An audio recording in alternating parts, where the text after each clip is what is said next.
鎧の中のダメージ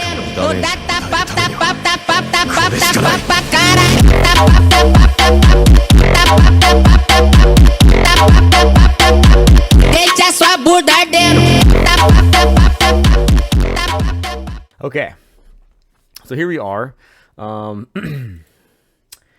So I posted a series of questions. By the way, I want to say thank you for 25 subscribers. Anyone watching the videos, anyone commenting, engaging, it means a lot. So I just want to give a appreciation out to everybody, especially if you've been watching the Dark Souls 1 playthrough. Having a lot of fun with that game. So more parts to come soon. So all right. So here's my first question. There's a comment. All right. So this is 3 days ago. Do you think there will be a Diablo 5? Excuse me. Do you think there'll be Diablo 5? So pretty much, the reason I want to ask this is because Diablo 4 is a good game. I know it has some like mixed reviews on the start. A lot of people I've talked to don't like the way it was compared to 2 or 3. But I really wanted to get this question out because like it's a major franchise. You know what I mean? So like I doubt they would not make another one. Yeah. But anyway, we got the results in. 33% of people say that yes, there'll be a new Diablo 5. 0% said no. And then more than 0.5% said I don't know. Meaning maybe they will, maybe they won't. In my opinion, because now I will vote. I don't think I can vote on my own channel. That's just not part of the rules, man. But I'm going to say yes. I do think there will be a Diablo 5. I don't, as far as I know, this game is very popular amongst a lot of people. It seems like they keep making a new season and changing a bunch of stuff. I seriously doubt they would just stop making Diablo games. Even me being new to the series, I can't say too much. I'm not going to lie and be fake here. I just started playing 4. I never played the old ones. But seeing its track record and seeing like what is done, I can't say they're not going to make a 5. But that's just my personal opinion. But you guys have spoken, and majority says you just don't know. So let's get to the comment. So this is Blake. He's a friend of mine. He says, that's a major maybe. In like 20 years, we'll see. Oh my God, 20 years. Let's not hope it's 20 years there. Oh my God, 20 fucking years. Jesus. I mean, I heard it took a long time to make Diablo 4 from 3, you know? I mean, what they could do is go with a whole new franchise. But I don't know about that, man. Woo! 20 years? Ooh. That's just like scary, bro. Like 20 years. Fuck that, dude. Nah, dude. All right. Actually, did it say okay? Let's make sure that it's saved, you know. Alrighty. Next question I did is, here we go. Does My Hero Academia deserve the hate it receives? Now, let me get some backstory here. There's a lot of people who don't like My Hero Academia, okay? I think a lot of people think that it caters toward the LGBTQIA community. You know what I mean? And that's what I heard. There's a lot of fans in that area, which is 100% fine by me for personal reasons. I just don't care about that. But, and we'll get in detail about that. However, I don't think that's a reason to hate the show. Okay? It's just like for JoJo, that's the same shit. Like, no, that's not a good reason to hate this show. Now, if there's another reason you hate it, you know, like maybe the characters, whatever, this and that. But let's get to the results here. So, we have, I guess, I'm trying to think of like the numbers. So 33% says no, just no. So somebody voted that it just does not deserve it at all. Does not deserve the hate. We have no one said yep. So like no one thinks that it deserves the hate it receives. So which is nice. And then somebody voted. It looks like, I mean, to be honest, I don't even know what the hate is. Yeah. So like pretty much that one, I'm like, I think some people generally don't understand why the anime is hated. and I think they just don't know. So anyway, let's get to the comment here. Mike Davis, yep. The boy Blake again. You've seen him a lot. He is the goat when it comes to the comment channel. He comments the most, which I love. Yeah, it does get a lot of hate. Um, like I said, I mean, the reason is dumb. Um, that's just what I heard. I'm sure there's other reasons why it gets hate other than the LGBTQA community. Um, but people always say the fandom and then they say that. So I don't really know, but no, it's a great anime. Don't listen to fucking people saying this or that. Watch the anime, get your own judgment on it. It's really, really good. It's solid. It's well done. It has a good story. Has good characters. You know what I mean? There's a running joke that like Deku's a bitch and he cries a lot. Personally, I understand when people say that, but I don't agree. I think Deku, honestly, it's character development. Okay, yes, he cries, but you have to understand why he cried to begin with. He cried to begin with because he didn't have a quirk. He got bullied. You know what I mean? He tried to be like his hero, and he can never achieve it. And he held on to a dream inside of his journal, right? Or held on to a dream inside of his head that hey, like one day I'll be a hero, but like, and I don't care if I can't do it. I'm just gonna keep trying and just hoping my best. So when he gets that power, yeah, he's gonna be emotional because he never thought that he'll be anybody. He thought he was just gonna be like a quirkless loser. Now, eventually, would it be nice for him to start crying as much? Yes, but I think it is character development. This is my personal opinion. Um, now, so for me, I say no, just no. There's no reason why this show should get hate. You know what I mean? I don't think it deserves that hate at all. You know what I mean? Then again, I'm a very like kind of like person who doesn't really if I don't like something, I don't go shit on it on Twitter. You know what I mean? That's not my style. I kind of just leave it alone. I don't really talk about it. I'll give my opinion, but I'm not going to go like bash other people's shit. That's just never who I've been. So that's that question. So here we go. Now this is going to be funny. Does Deku from My Hero Academia stand a chance against Goku from Dragon Ball Z in a one-on-one fight?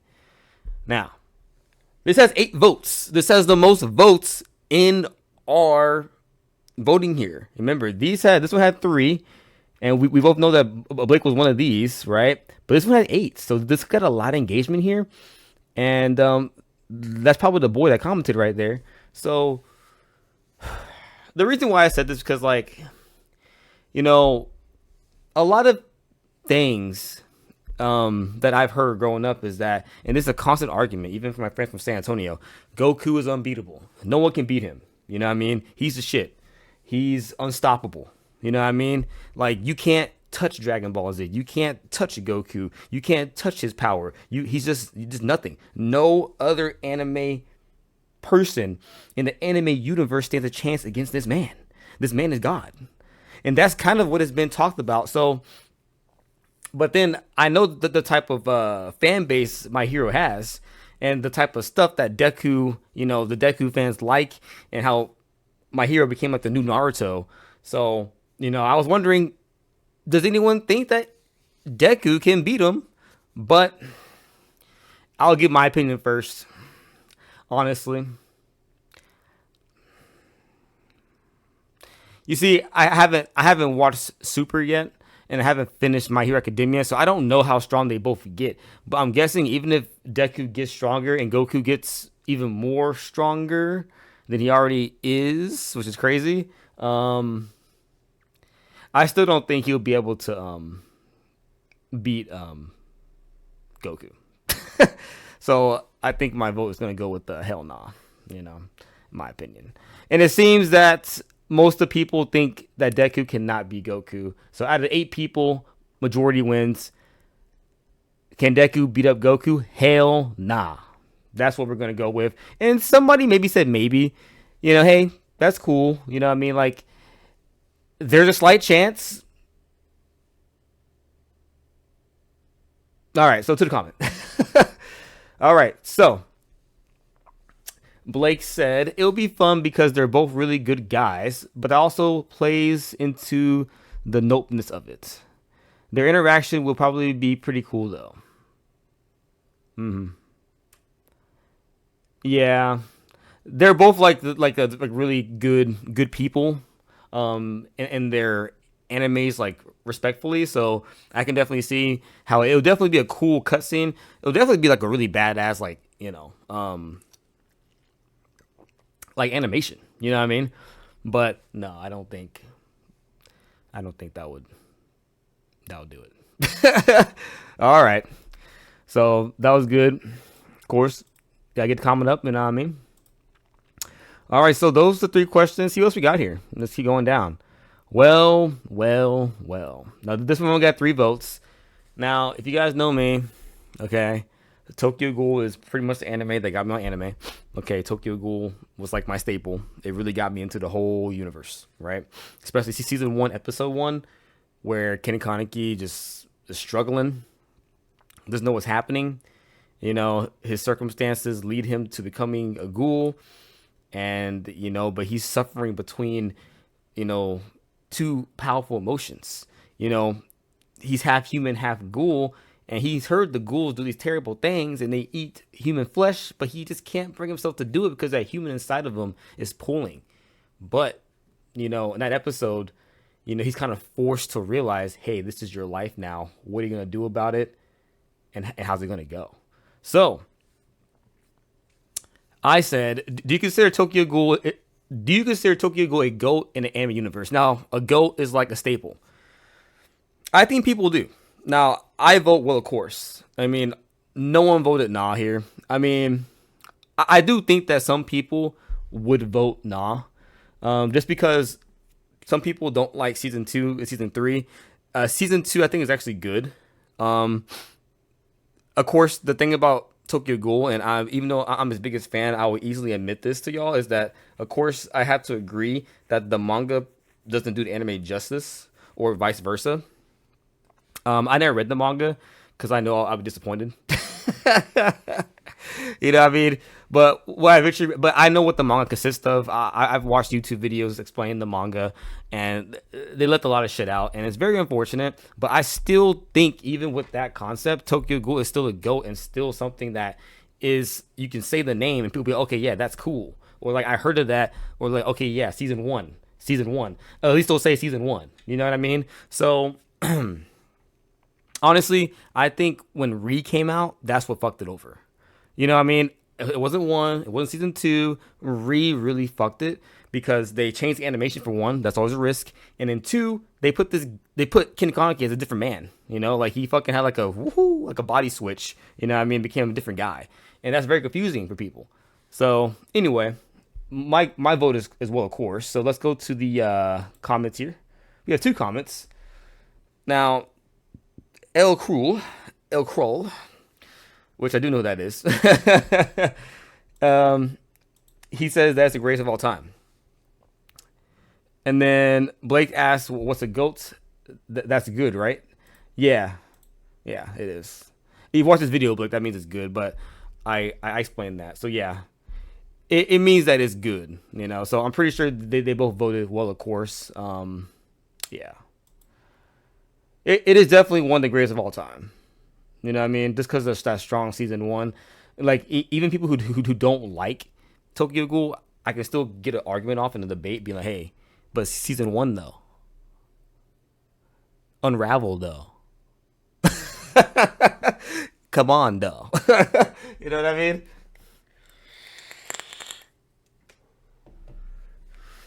So let's go down to the next one. This is one I actually really want to talk about. So, no comments here, but that's okay. Favorite Souls game of all time. Now, this is interesting. We got 4 votes. I'm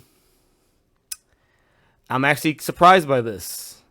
I'm sure it may be a little different if more people voted on this one, especially on my Instagram. However, this is plenty. This is plenty right here because this says a lot. No love for Demon Souls, which is kind of disappointing because Demon Souls is the origin of everything. But without Demon Souls, the shit wouldn't have started. However, this is favorite Souls games, not most important Souls game. So, with that being said, I understand why Bloodborne won. Okay. The reason why is because Bloodborne was a very interesting concept for its time, a very gothic world, a game that was different. It kept the same Souls format that we all loved, but the way that it did it differently was very, very good and well done, in my opinion, very engaging. You had a gun. The focus was to block. You could block. There was a shield, but your focus was to dodge with the gun. Your weapons could transform, pretty much giving you two weapons at all times. You could literally swap them out, and so it's a whole new animation, a whole new R2 attack, and a whole new experience. For what they did was very unique and very, very well done, that a lot of people fell in love with this game, and they're even demanding a Bloodborne 2. Now, that's why I think Bloodborne won, because it's just very unique. They still kept what we love from the Souls games, but they did their own thing too. Very well done. So, now, Dark Souls 1 Elden Ring. Elden Ring's a good game. You know what I mean? Dark Souls 1 is a very, very good game, and also debatable when people say that, hey, that's the one that really got me on the series too. When Dark Souls hit, it hit different. Demon Souls was still very niche. It got a little popularity on the PS3, but when Dark Souls hit, that's when the whole thing just blew the fuck out the water. We can all admit that. The trailer, to the gameplay, to way more in-depth PvP and co-op and cooperation. Dark Souls really was a staple. Number one, excuse me. But, however, Elden Ring, the exploration was massive. It has the best gameplay, is my opinion, by the way. It has the best gameplay out of the whole series, in my opinion. The new Demon Souls is good. However, really good. But, however, Elden Ring, it made just everything smooth and polished. That's what I can describe it. Every weapon feels viable in PvE. PvP, that's for patches, right? But the graphics were great. The NPCs were very well done. Elden Ring, I really did enjoy the NPCs. You had your side bosses that were challenging. You had a horse that was cool. Only thing I didn't like about it was, and this is just a personal thing, because I played it on the first day when there wasn't too much information out yet. I bought it on release, or either I bought it on release or it was like 3 days after release.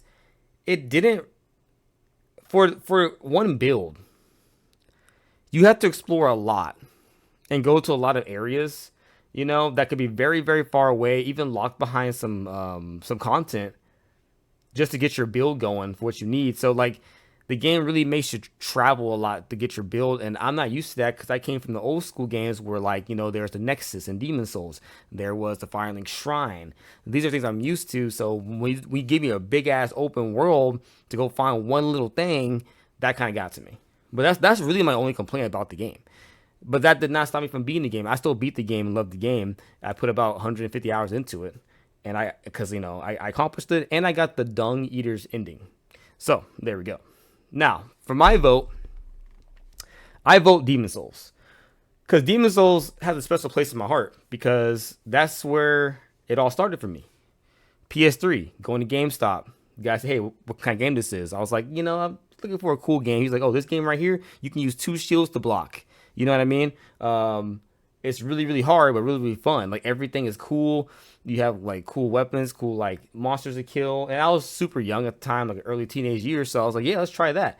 And I immediately fell in love with the game. Now it was hard, you know what I mean? But it was so rewarding. Just beating the first boss or beating the first area, and kind of learning how to dodge into stuff. And it just felt really, really good as a kid playing Demon Souls. So Demon Souls is my favorite game of all time in the whole series. But right behind it would be Dark Souls 1. So, there we go. Now, we will quickly get into these two, because we do have some more. The last two questions right here. Favorite physical range DPS in FF14.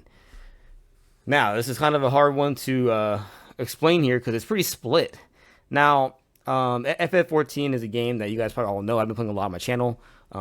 This is also definitely like one of my favorite games of all time. I play FF14 off and on, mainly on since when it came out. So I'm 18. No, I'm 18. When I was 18, 19 is when I played the game, I want to say. And now I'm 31. So if I was playing, I mean, you can just count the years on that. It was like very, very early stages. And then, so favorite physical range DPS, mine personally, and I'm going off of like fun factor, which is probably the most important factor. Once you play the game long enough in FF14, you do realize that fun is way more important than anything else because it's that type of game. You're paying for it. You want to put a class that's fun, period. My vote is Dancer. I played Machinist up to a certain point. They did make it easier, so that may be better. I played Bard a shit ton. My Bard's level 90 right now. And I'm post-game Storm's Blood. So there you go. And I love me some Bard. Very busy job. But Dancer, it's just so fucking fun. Like, I can't explain it. Like, you just got to play it and see just kind of like how the gameplay just flows. It's not stressful, but it's not too easy. But it's just like the right balance. It has cool animations, you know what I mean? Also, the weapon is unique. Using chalk rims to fight is very interesting. You know what I mean? It's very different. It's not used very much, except for like Axel and Kingdom Hearts 2. So yeah, there we go. So that's my vote. But I do understand why these are split. I'm kind of surprised that people didn't just go with fucking Machinist, honestly. Now this is a pretty easy question. I wonder if someone looked it up and just answered it, but if you guys don't know, Vincent Valentine is my favorite character in Final Fantasy VII. And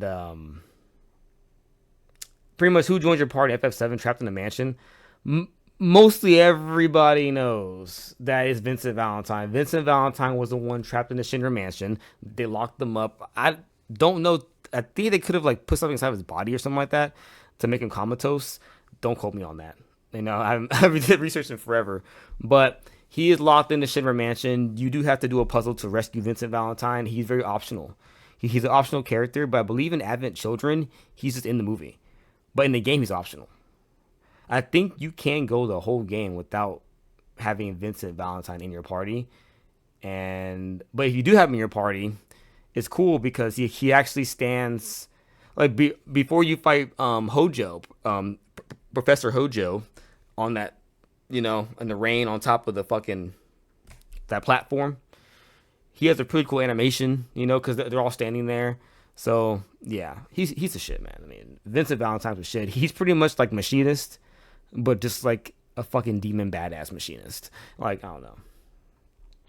And ladies and gentlemen, that's gonna do it for this video. I'll probably make another one of these community post discussion videos when I drop about, I don't know, let's do like 8 more questions and then I'll make another one. Without further ado, hope you guys enjoyed the video, ladies and gentlemen. Thank you so much for watching this far. I really appreciate it. And thank you so much if you were the ones that commented, like Blake, thank you, Lucas, thank you for commenting on the video, for the engagement. That means a lot. And to anyone who voted from Instagram or just came here just to, hey, this is a vote, help me out. Thank you so much. I appreciate that. And yeah, so after this, I'll be doing some reaction videos that'll be uploaded here shortly. I got some things to react to talk about, but as far as this video goes, it's over. So it's been fun, and Kinda Random is out. Later.